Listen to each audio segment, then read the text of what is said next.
শেখ হাসিনা আমাকে পৃথিবী থেকে সরিয়ে দিতে চেয়েছিল এবং শেখ হাসিনার এই সিরাজগঞ্জের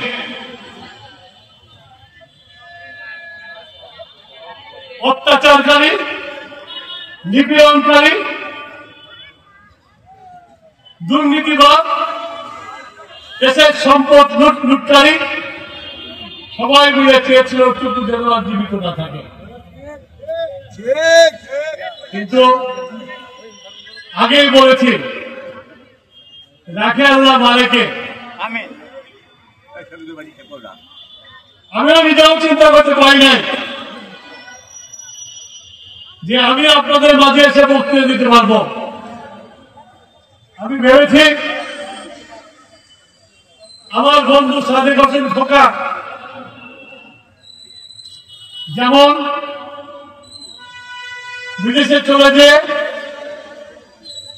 আর জীবিত ফিরে আসতে পারেন নাই, আমাকেও বোধ হয় ওর মতো বাক্সের মধ্যে বন্দী হয়ে আসতে হবে।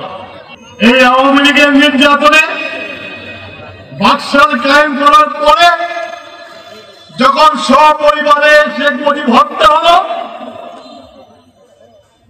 তখন বাংলাদেশের মানুষ চরম হতাশার মধ্যে। স্কিন শুষ্ক রুক্ষ হয়ে যাবে বলে কি বাইরে যাবে না? জাস্ট 1 2 3 4 করো, স্কিনটাকে রিভাইভ করো। সেই যে 15 আগস্ট থেকে 7 নভেম্বর বাংলাদেশের ইতিহাসে ছিল সবচেয়ে বড় হতাশার সময়। আর্মির মধ্যে বিশৃঙ্খলা, জিয়াউর রহমানকে বন্দী করা হলো।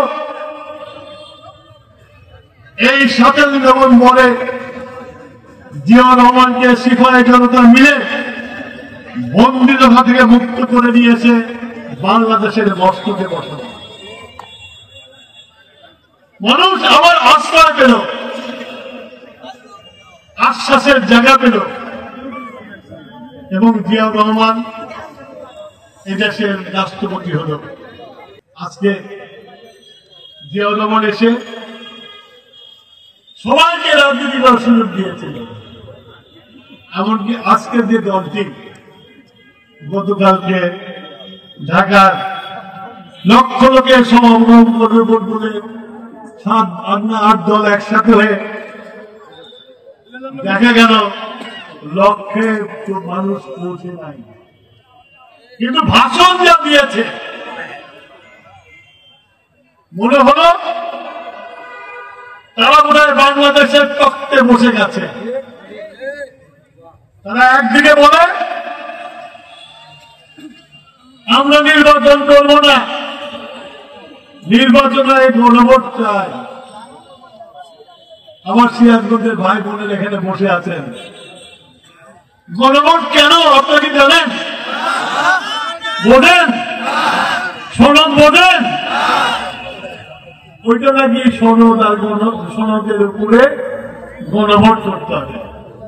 আর গণভোট না হলে জামাতের আমির বলেছে কোন ভোট বাংলাদেশে হবে না। তার অর্থ কি? তোমরা ভোট চাও না, ভোটে গেলে তোমাকে হেরে যাওয়ার ভয় আছে, তাই না?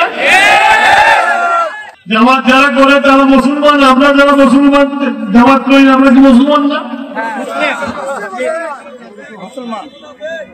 তারা এই যে তালিমি ক্লাসের নাম দিয়ে নিজেদের উদ্দেশ্য হাসিল করার চেষ্টা করছে, এটা কি মুনাফিকি না? বলেন জনগণের মুনাফিক কিনা? তারা এই মুনাফিকি করছে।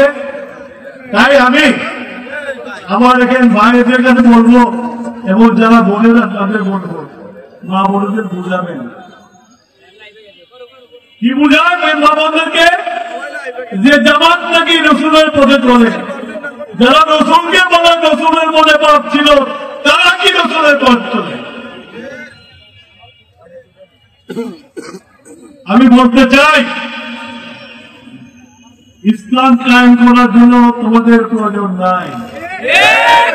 বাংলাদেশের মানুষ আল্লাহ বিশ্বাস করে, রসুলে বিশ্বাস করে, নামাজে বিশ্বাস করে, জাকাতে বিশ্বাস করে, ইমানে বিশ্বাস করে, রোজা বিশ্বাস করে, হজে বিশ্বাস করে।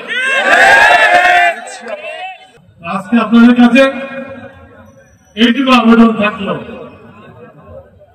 মিথ্যা ধর্মের প্রলোভন দিয়ে আপনাদের কাছ থেকে ভোট আদায় করার চেষ্টা করবে, আপনারা ওই পথে পা দিন না। আমার ধর্মেই মানে আছে, এই ধর্ম নিয়ে রাজনীতি করো না। ধর্ম নিয়ে রাজনীতি করলে ভাই ভাই বিভেদ হবে।